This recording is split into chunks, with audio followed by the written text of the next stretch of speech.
Hello, I'm Congressmember Judy Chu from Southern California's San Gabriel Valley, and I'm so proud to be speaking to my Iranian American friends attending this year's Free Iran Conference.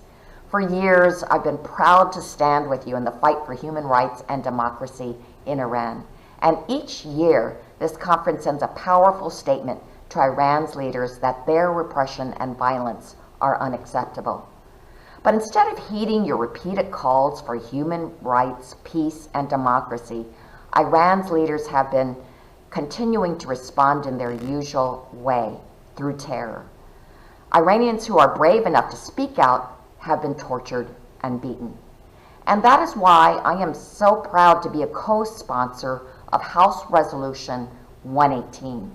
This critical resolution condemns Iranian state-sponsored terrorist attacks and expresses support for the people of Iran who are engaged in legitimate protests against the Iranian regime.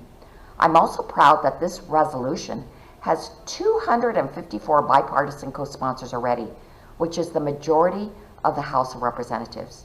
Having such a large bipartisan bill condemning the Iranian government's support for terrorism sends a clear message to the people of Iran that they are not alone.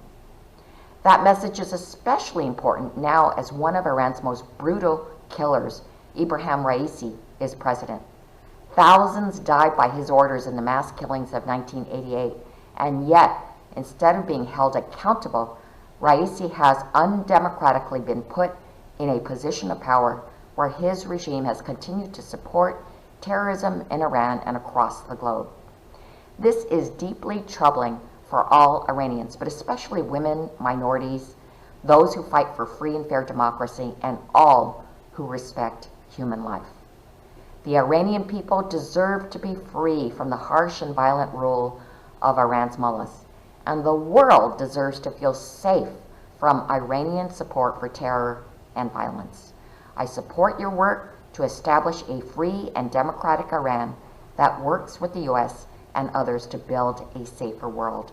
So thank you all for your important work to promote human rights and a free Iran.